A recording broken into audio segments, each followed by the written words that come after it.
ஒரு அந்தஸ்து, கௌரவம், பதவி உயர்வு இதெல்லாம் கிடைக்கக்கூடியதாக இருக்கும். அந்த குடும்பத்துடைய தலைமை மாதிரி ஒரு ஃபீல் ஆகும். அப்பா ஒரு ரோலை நான் எடுத்து பண்ணுறேன் அப்படின்னு சொல்லிட்டு ஒரு ஃபீல் கொடுப்பாங்க. அதுமாதிரி இவங்க சொல்கிற வாக்குகள் எல்லாமே கரெக்டாக இருக்கிற மாதிரி அவங்க சொல்லுவாங்க. குடும்பத்தை ஒற்றுமைப்படுத்துவதற்கு ரொம்ப முயற்சிப்பாங்க. நோய்களின் தாக்கம் அதிகமாக இருக்கும். அவமானங்கள் இருந்தால் நோய் தாக்கம் குறையும். நோய் தாக்கம் இருந்தால் அவமானம் குறையும். நீங்களே ஒன்று சூஸ் பண்ணிக்கோங்க அப்படிங்கிறது தான் நான் சொல்லுவேன். நிறைய விஷயங்கள் சொல்லாமல் மறைப்பாங்க. ஸ்லோவாக எதனா வெளியே காமிச்சிக்கிறது, நிறைய விஷயங்கள் பொய் சொல்ல வேண்டிய சூழ்நிலை உருவாகும் அப்படிங்கிறத எடுத்துக்கலாம். நிறைய முதன்மை அரசியல்வாதிகள் இவங்களுடைய இது ரொம்ப டாமினேட்டிங்காக, ரொம்ப எல்லாருமே அவங்கவுங்க டாமினேட், நான் தான் பெருசுன்னு சொல்லிட்டு நிறைய முக்கியத்துவம் வாய்ந்த அரசியல் தலைவர்களுடைய இது வெளியே வரும். தன்னுடைய இதை ரொம்ப நிலைநாட்டதுக்காக முன்னுக்கு நின்றுக்கிட்டே இருப்பாங்க அப்படிங்கிறத எடுத்துக்கலாம். அதனால இது கொஞ்சம் இந்த வருடம் இந்த குரு பயிற்சி நகர வரைக்கும்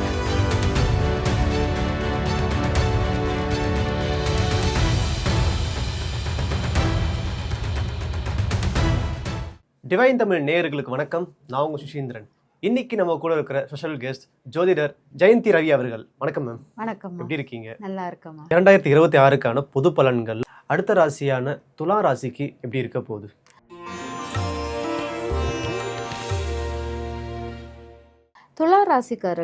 துலா ராசிக்காரர்கள் பார்த்தீங்கன்னா இந்த வருடம் அவங்களுக்கு ஒரு அந்தஸ்து, கௌரவம், பதவி உயர்வு இதெல்லாம் கிடைக்கக்கூடியதாக இருக்கும்.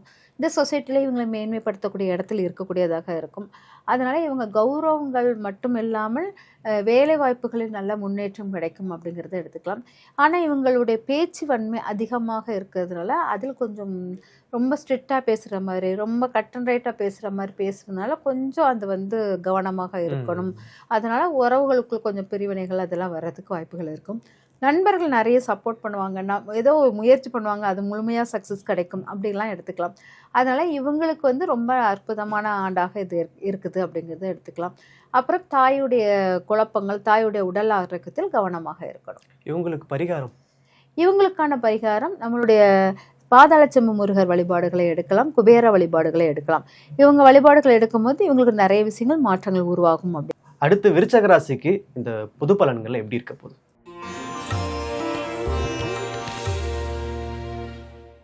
விருச்சிக ராசிக்காரர்களுக்கு என்னென்னா ஆன்மீக சுற்றுலா பயணம், தந்தை ரொம்ப சப்போர்ட்டாக இருக்கிற மாதிரி இருக்கும். யாரோ முக்கியமான குருவுடைய அடையாளம் உங்களுக்கு காணப்படும். அப்புறம் ஏதோ எப்போவுமே இவங்களுக்கு தாழ்வு மனப்பான்மை, எது கொடுத்தா எனக்கு ஏன் இப்படி நடக்குது, என்னை ஏன் இப்படி பண்ணுறாங்க அப்படிங்கிற ஒரு தாழ்வு மனப்பான்மையுடைய விருச்சிக ராசிக்காரர்கள். ஆனால் அதில் கொஞ்சம் ஒரு கான்ஃபிடென்ட் லெவல் கொடுக்கக்கூடிய லெவலாக இந்த வருடம் இருக்கும் இந்த குரு பயிற்சி அப்படிங்கிறத எடுத்துக்கலாம். அதனால இவங்க அந்த குடும்பத்துடைய தலைமை மாதிரி ஒரு ஃபீல் ஆகும்.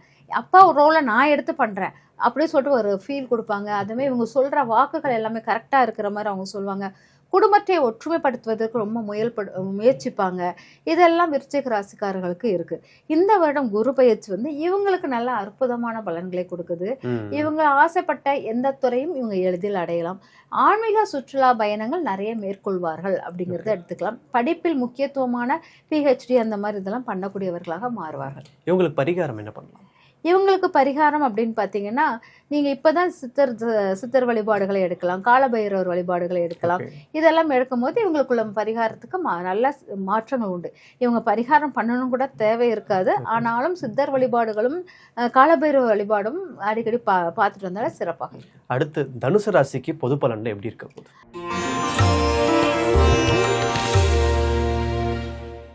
தனுசு ராசிக்காரர்கள் நிறைய அவமானங்களை சந்திப்பார்கள். கொஞ்சம் முன்ன பின்ன ஏற்ற இறக்கங்களை கண்டுபிடிப்பாங்க. நோய்களின் தாக்கம் அதிகமாக இருக்கும். அவமானங்கள் இருந்தால் நோய் தாக்கம் குறையும். நோய் தாக்கம் இருந்தால் அவமானம் குறையும். நீங்களே ஒன்று சூஸ் பண்ணிக்கோங்க அப்படிங்கிறத நான் சொல்வேன். அதனால் இந்த கொஞ்சம் எதை எடுத்தாலும் ஃபெயிலியர் ஆகிற மாதிரி ஒரு ஃபீல் ஆகும். எதையுமே எதிர்பார்க்காம இருக்கும்போது திடீர்னு ஒரு அதிர்ஷ்டம் உருவாகிற மாதிரி உருவாகும். அதனால் கொஞ்சம் கவனமாக இருக்க வேண்டும் அப்படிங்கிறத எடுத்துக்கலாம். வார்த்தையில் குழப்பங்கள், நிறைய சொன்ன வார்த்தையை செய்யறதுக்கு முயற்சி பண்ணுறது அந்த மாதிரி ரொம்ப இருக்கும். குடும்பத்தில் நிறைய விஷயங்கள் டிலே ஆகி வெளியே போகிறது, குடும்பத்தை வெளியே நிற்கலாமா அப்படிங்கிற ஃபீல் எல்லாம் கொடுக்கக்கூடியதாக இருக்கும். இது கொஞ்சம் இவங்களுக்கு இந்த குரு பயிற்சி முழுமையான இதை கொடுக்கல அப்படிங்கிறத நம்ம எடுத்துக்கலாம். பரிகாரம் என்ன பண்ணலாம்? இவங்களுக்குள்ள பரிகாரம் அவங்களுடைய தாய் தந்தை வழிபாடுகள் எடுத்துக்கிறது, தாய்கிட்ட நமஸ்காரம் நல்லா வாங்கிக்கிறது, அதெல்லாம் பெஸ்ட்டாக இருக்கும். அப்புறம் ஸ்ரீ ரங்கநாதரை போய் தரிசனம் பண்ணுவது, அதுக்கப்புறம் எல்லை தெய்வங்கள் வழிபாடுகளை எடுத்துக்கொள்வது சிறப்பாக இருக்கும். குலதெய்வ வழிபாடு, குலதெய்வ வழிபாடை விட எல்லை தெய்வ வழிபாடு சிறப்பாக இருக்கும். குலதெய்வ வழிபாடு எல்லாருமே எப்பவுமே பண்ணணும், இதுக்கு மட்டும் ஸ்பெஷல் இல்லை. குலதெய்வத்துக்கு பரிகாரத்துக்கே வர மாட்டாங்க, குலதெய்வம் எல்லாருமே எப்பவுமே பண்ணணும். ஓகே. அடுத்ததாக மகர ராசிக்கு எப்படி இருக்க போகுது?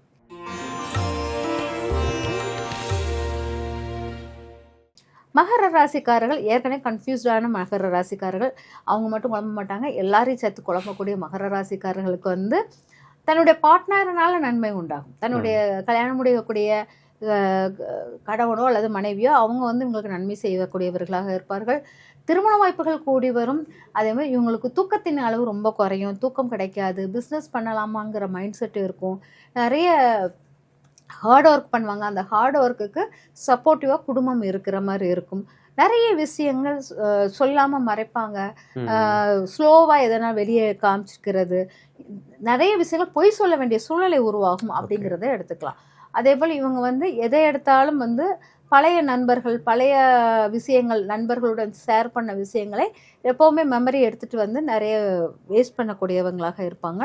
ஆனால் இவங்களுக்கு உள்ள பார்ட்னர் வந்து இவங்களுக்கு ரொம்ப சப்போர்ட்டாக இருக்கிறதுனால இந்த சொசைட்டியை இவங்க அழகாக ஃபேஸ் பண்ணக்கூடியதாக இருக்கும்.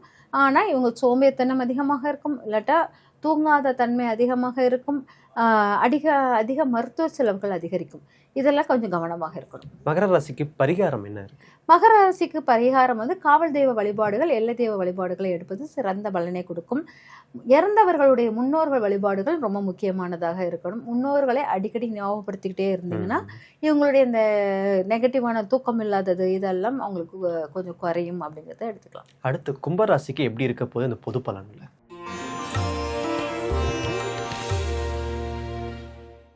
கும்பராசிக்காரர்களுக்கு வந்து ரொம்ப வருமான விஷயம் கொஞ்சம் ஸ்லோவாக மந்தமாக இருக்கிற மாதிரி இருக்கும். கடன் தொல்லைகள் ஏற்படக்கூடியதாக இருக்கும். எதிர்பார்க்க மாட்டாங்க எதிரிகள் வந்து நம்மக்கிட்ட வந்து இவ்வளோ பிரச்சனை பண்ணுவாங்க, நல்லா பேசிக்கிட்டு இருப்பாங்க, அவங்க எதிரிகளாக மாறுவாங்கன்னு கூட அவங்களாம் ஞாபகம் அந்த மாதிரி இருக்கும். அதுக்கப்புறம் பார்த்திங்கன்னா தாயுடைய உடல் ஆரோக்கியத்தில் ரொம்ப கவனமாக இருக்கணும்.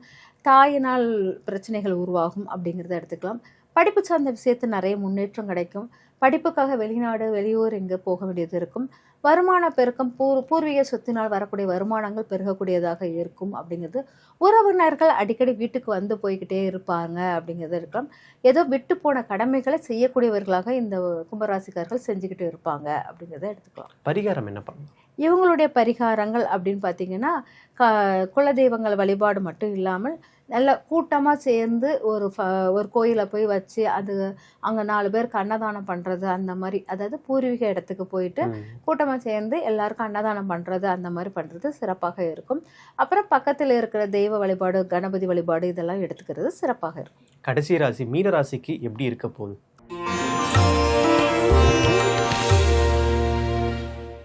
மீன ராசிக்காரர்கள் இந்த வருடம் அவங்களுக்கு ஓகேவா இருக்கும். ஏன்னா மீன ராசிக்காரர்கள் 7.5 சனியில சிக்கியிருக்காங்க.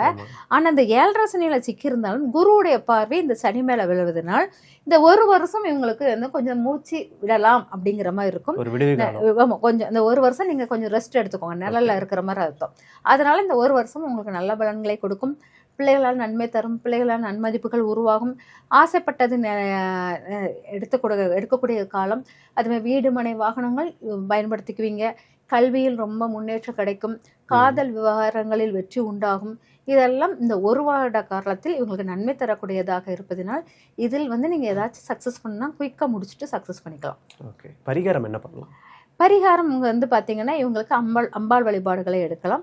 அம்பாள் வழிபாடுகள் பார்த்திங்கன்னா மாரியம்மன், அதுக்கப்புறம் சமயபுரத்தால் இவங்களுடைய வழிபாடுகள், கருமாரியம்மன் வழிபாடுகள், இந்த மாதிரி வழிபாடுகளை எடுக்கும்போது இவங்களுக்கு மாற்றங்கள், வெற்றிகள் அனைத்தும் கூடி வரும். இப்போ இந்த குரு பெயர்ச்சி ஸ்டார்ட் ஆனதுனால உலகியல்ல என்னென்ன மாற்றங்கள்லாம் வரும் மேம்? ஏன்னா அதனால ஏதாவது உலகத்துக்கு ஏதாவது மாற்றங்கள் லைக் ஏதாவது நல்லதாக நடக்குமா, இல்லாட்டி ஏதாவது ஒரு அசம்பாவிதத்திலிருந்து காப்பாற்றப்படுவோமா, இல்லாட்டி என்ன மாதிரி விஷயங்கள் நடக்க வாய்ப்பு இருக்குது இந்த மாற்றம்? இந்த குரு பயிற்சி வந்து என்னென்னா நம்மளுடைய உலகியல் மாற்றத்தில் நிறைய போட்டி பொறாமைகளுடைய விஷயங்கள், நல்ல நண்பர்களா இருக்கிறவங்க கூட எதிரியாக மாறக்கூடிய இது வந்து இங்க இருக்குது. ஓகே, இது பொதுவாகவே ஆமா, ஓகே எல்லா நாட்டுக்கும் உள்ள விஷயம். ஓகே ஓகே நம்ம நினைப்போம் இவங்கெல்லாம் நம்மளுக்கு நல்ல நண்பர்களாக தான் பழகிட்டு இருந்தாங்க அப்படிங்க. அதே மாதிரி கச்சா எண்ணெய்களின் விலைவாசிகள் கூற்ற இது வந்து அதிகரிப்புகள் கண்டிப்பாக இருக்கும். அது மட்டும் இல்லாமல் ஒவ்வொரு விஷயமுமே ஆன்மீகம் சார்ந்த விஷயத்தில் நிறைய பேர் வந்து கும்பாபிஷேகம் அதெல்லாமே நிறைய நடக்கிறதுக்கு வாய்ப்புகள் இருக்கு. இந்த குரு பயிற்சிக்கு அப்புறவு ஆன்மீக கோயில்கள், ஆன்மீக விஷயத்தினால இந்து மத கோயில்கள் நல்ல புறநமைப்பு விஷயங்கள் நிறைய நடக்கக்குள்ள வாய்ப்புகள் இருக்குது அப்படிங்கிறத எடுத்துக்கலாம்.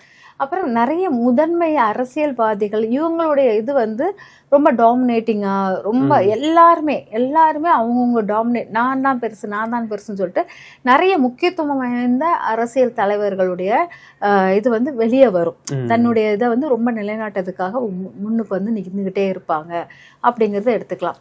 அதனால இது வந்து கொஞ்சம் வந்து இந்த வருடம் வந்து இந்த குரு பயிற்சி நகர வரைக்கும் கொஞ்சம் தலைமை தன்மை வந்து அதிகமாக எல்லாரும் முன்னிறுத்த பார்ப்பாங்க.